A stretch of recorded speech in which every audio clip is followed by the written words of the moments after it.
আব্বা আব্বা তুমি ঠিক আছো? আমি তো ঠিক আছি রে বাবা, কিন্তু আমার মনে যে পারবো না।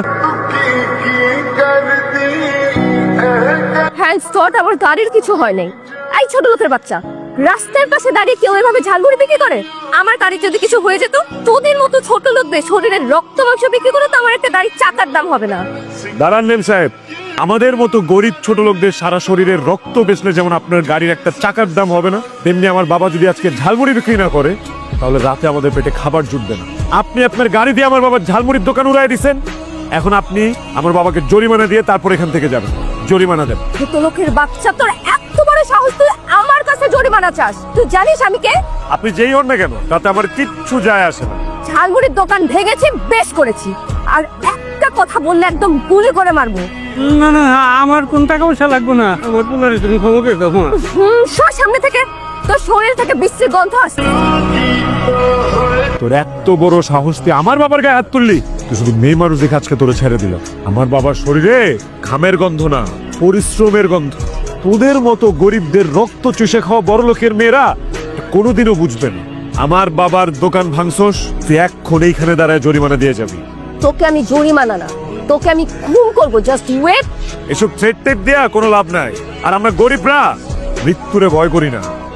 আরে কি ব্যাপার, আমার ফোন আমার হাত থেকে কেড়ে নিলি কেন? ভাইগা ফেলবো মোবাইল। মানে খুব সিম্পল, তুই যেমনি আমার বাবার দোকান ভাঙছস, তোর ফোনটা আমি এখন এইভাবে আছাড় মেয়েরা গুঁড়ো গুঁড়ো করে ভেঙে ফেলবো। না না, তোমার জরিমানার টাকা আমি দিচ্ছি।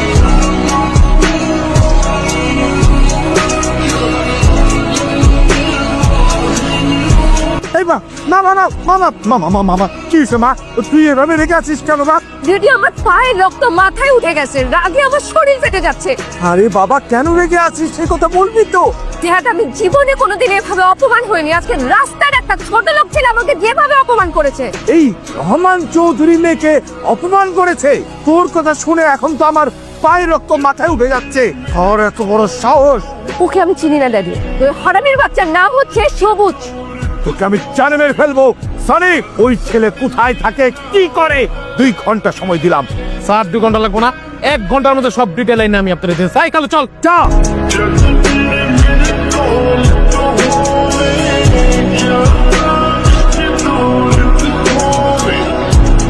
আপনি কে পেনশন করতেছেন কেন জিনিসপত্র?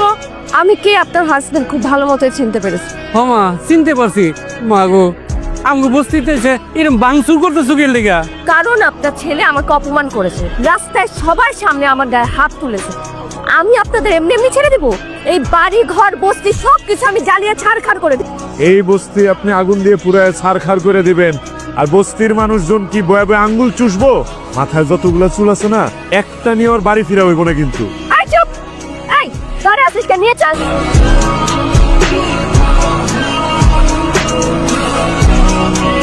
আপনার পোলারে ছেড়ে দেন স্যার, আপনার মেরে চিনতে পারে নাই, এবারের মতো ক্ষমা করে দেন স্যার। পাছার সারা চিক সারা রাস্তা থেকে। তোর কত বড় সাহস, তুই আমার গায়ে হাত তুলছিস?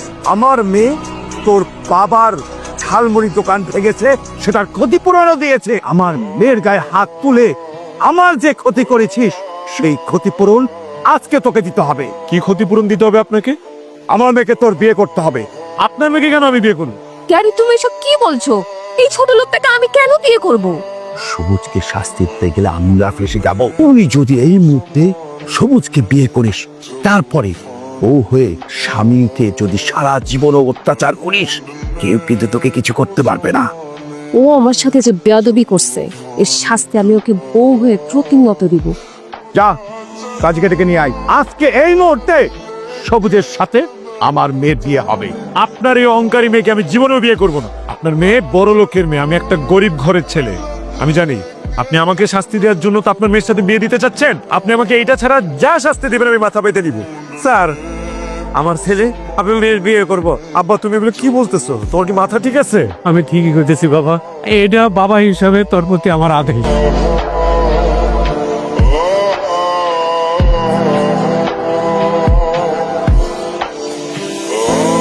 কি ব্যাপার? আমি জীবনে ভাবি নাই যে আমার এইভাবে কমেডির বিয়ে হবে। মানুষ যা চায় তা পায় না। স্বামী স্ত্রীর সম্পর্ক জনম জনমের, স্বামী স্ত্রীর সম্পর্ক আত্মা, ভালোবাসা। আমরা বাঁচলে একসাথে বাঁচবো, মরলে একসাথে মরবো। খবরদার আমার গায়ে হাত দিবা। আমি তোমার স্বামী, আমি কেন তোমার গায়ে হাত দিব না? কিন্তু আমার গায়ে স্পর্শ করার আগে 10 লাখ টাকা দে। কিসের 10 লক্ষ টাকা দিব তোমাকে আমি? কাবিনের 10 লাখ টাকা। এখন আমি তোমাকে কোত্থেকে দিব ভাই? তোর সাথে আমার বিয়ের কাবিন হচ্ছে 10 লাখ টাকা। আর কাবিনের 10 লাখ টাকা আমার হাতে উসুল দে, তারপর তুই আমাকে স্পর্শ করতে পারবি। মনে রাখিস, কাবিনের টাকা না দেওয়া পর্যন্ত আমি তোকে স্বামী হিসাবে কখনোই মেনে নিব না। যা আমার রুম থেকে বেরিয়ে যা এখন, যা।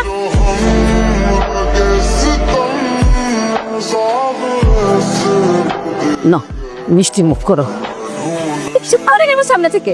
ভাই, কত বড় সাহস তুমি আমার মার হাত থেকে মিষ্টির বাটি ফালা দিছো? আমি মিষ্টি খাই না। তোমার মার কত বড় সাহসে আমার সামনে মিষ্টি নিয়ে আসে? এসব মিষ্টি গরিব ছোট লোকদের খাবার। আমি বড় লোকের মেয়ে, আমি ডায়েট করি। এসব মিষ্টি জাতীয় ফালতু জিনিস আমি খাই না। আমার বাবা মার সাথে ভদ্রভাবে কথা বল, কারণ আমার মা তোমার শাশুড়ি আর আমার বাবা তোমার শ্বশুর। এই নোংরা মহিলা আমার শাশুড়ি, আরে ঝালমুড়িওয়ালা আমার শ্বশুর। আমি ওদের কোনোদিনই শ্বশুর শাশুড়ি হিসাবে মেনে নেব। তুমি যদি আমার বাবা মাকে শ্বশুর শাশুড়ি হিসেবে মানতে না পারো, যাও তোমার বাপের বাড়িতে যাও। যাও। অল রাইট ফাইন, আমারও কোনো শখ নেই তোমার এই ভাঙা বস্তিতে থাকা। আমি এখন আমার বাপের বাড়িতে চলে যাই। তোকে আসলে আমি কেন রেখেছিলাম জানিস?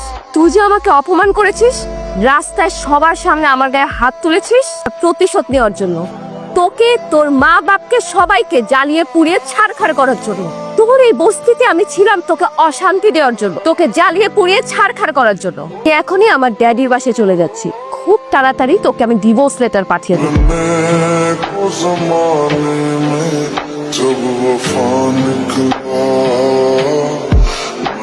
কি ব্যাপার, আপনারা আমার বাবাকে বাড়ি থেকে বের করে দিচ্ছেন কেন? ওনারা তোমাকে বাড়ি থেকে ধাক্কা দিয়ে বের করে দিচ্ছে কেন? এই বাড়িটা তো এখন আমার আর নেই মা। তুমি কি বাড়িটা বিক্রি করে দিয়েছো নাকি? আপনার বাবা কয়েক মাস আগে আমাদের কোম্পানি থেকে 10 কোটি টাকা লোন নিয়ে একটা বিজনেস শুরু করেছিল। তবে আপনার বাবার যারা বিজনেস পার্টনার ছিল তারা সবাই আপনার বাবাকে ফাঁকি দিয়ে টাকা নিয়ে পালিয়েছে। ওনারা যা বলে গেল এগুলো কি সত্যি? আরে মা, ওরা যা বলে গেল সব সত্যি। আমার সব টাকা পয়সা পেয়ে নিয়ে গিয়ে পালিয়ে গেছে।